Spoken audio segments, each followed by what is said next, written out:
Well, it's one of the flagship meetings here at Downpatrick in their calendar year. Today it's Toll's Ulster Grand National Day, won a couple of years ago, of course, by Pinot de Rie, who was last year's Aintree Grand National winner. Joining me now for a quick word about today's proceedings is Racecourse manager here at Downpatrick, Richard Lyttle. Richard, firstly, the weather is fantastic. You couldn't have wished for a better day's weather for today's race.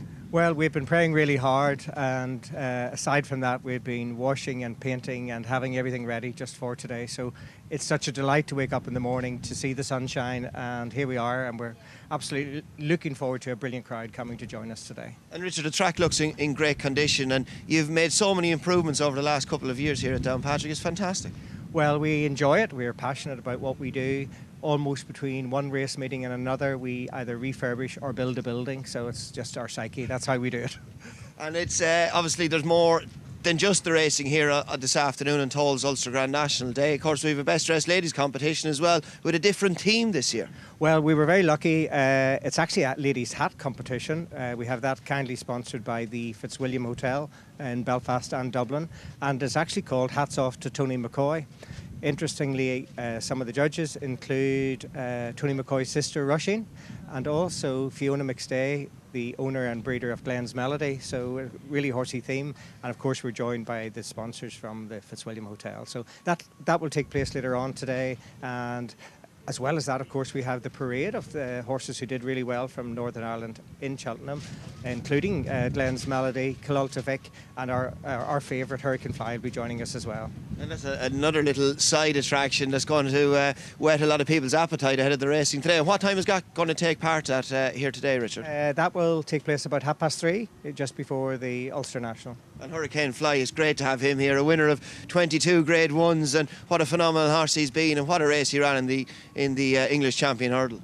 He's such a fantastic horse, so well liked by the nation. He's owned locally by Mrs. Rose Boyd and Mr. George Crichton, and it's an honour to have him on our premises. We're looking forward to seeing him. Once you see him close up, you'll understand just how small he is and just how mighty he is. So it's a lovely, lovely privilege to have him here with us today. And Richard, it's not just the racing that revolves around Downpatrick. There's a lot of history in Downpatrick. Tell us a little bit about that. Well, Downpatrick's absolutely steeped in history. Horse racing first took place in Ireland in 1685, which is actually 330 years ago this year. Later on this year, we'll be having a particular race meeting to celebrate that, and a particular horse called the Barley Turk, who of course is the forefather of almost every thoroughbred horse in the country, along with Godolphin Arabian, Darley Arabian as well. But apart from that, of course, we're steeped with everything St. Patrick and beyond. Dr. Kim Campbell's with us today, and hopefully he'll give us a few words here in a moment of just how much history we have around our vicinity. So we're very blessed. And Dr. Tim Campbell is going to step in for a word now as well. And of course, Tim, you're director of the St. Patrick Centre, which is just down the road. Yes, well, this part of the world is, of course, most associated with St. Patrick. We call it St. Patrick's Country, and within a mile of where we are is the first church in Ireland at Saul, the first healing wells in Ireland, the place where St. Patrick died on the 17th of March, and of course it was St. Patrick's Day last week, but really every day St. Patrick's Day here, because we have the grave of the patron saint of Ireland and St. Patrick's Country.